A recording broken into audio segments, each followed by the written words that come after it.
Yang terhormat Bapak Abdul Aziz dan teman-teman sekalian selaku audiens. Assalamualaikum warahmatullahi wabarakatuh. Perkenalkan, kami dari kelompok 13 dan perkenalkan nama saya Widyasari dengan NIM 029 dan rekan saya. Perkenalkan, nama saya Atira Nurul Fatihah dengan NIM 003. Di sini kami akan mempresentasikan hasil diskusi kelompok kami dengan judul parafrase. Pengertian parafrase menurut KBBI atau Kamus Besar Bahasa Indonesia adalah pengungkapan kembali suatu aturan dari sebuah tingkatan atau perubahan bahasa ke bahasa lain tanpa mengubah maknanya. Selanjutnya ada tujuan parafrase. Yang pertama, menghindari plagiarisme. Plagiarisme sebagai suatu aktivitas menciplak serta melanggar hak cipta dan dapat dikategorikan sebagai serta pemalsuan karya dari orang lain. Yang kedua, gagasan lebih mudah dimengerti. Tujuan parafrase berikutnya adalah agar gagasan yang disampaikan oleh para penulis mudah dimengerti.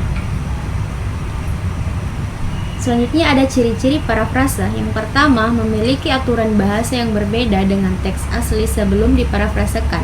Memiliki teknik penyampaian bahasa yang berbeda dari sumber aslinya. Makna dan isi tuturan tidak berubah dari sumber aslinya. Dan yang keempat, langkah-langkah membuat parafrase.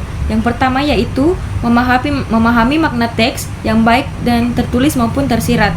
Yang kedua, tulis gagasan pokok, mencari dan tulis gagasan pokok dari setiap paragraf naskah secara berurutan.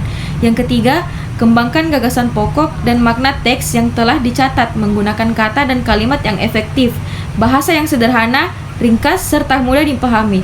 Dan yang keempat, gunakan sinonim. Yang kelima, ubah struktur kalimat misalnya dengan mengubah urutan kata-kata, perubahan dari bentuk aktif ke pasif atau sebaliknya, dan variasikan panjang kalimat. Yang keenam, gabungkan informasi. Yang ketujuh, hilangkan informasi yang tidak relevan.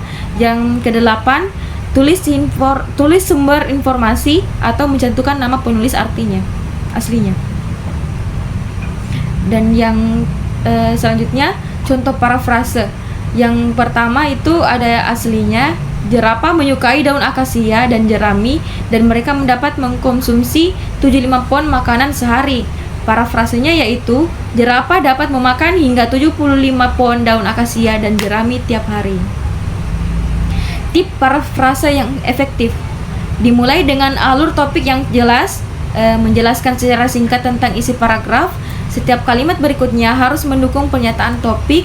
Paragraf diakhiri dengan kalimat kesimpulan yang merangkum topik.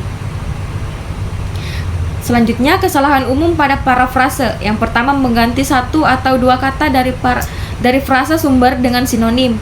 Dua, menggunakan kata kunci yang hanya disusun ulang atau diganti. Yang ketiga, struktur kalimat yang sama dengan sumber aslinya. Yang keempat, tidak mengutip sumber asli. Baik, itulah tadi presentasi dari kelompok kami. Apabila teman-teman ada pertanyaan, silakan mengirimkan pertanyaannya pada Google Classroom. Wabillahi taufiq wal hidayah. Wassalamualaikum warahmatullahi wabarakatuh.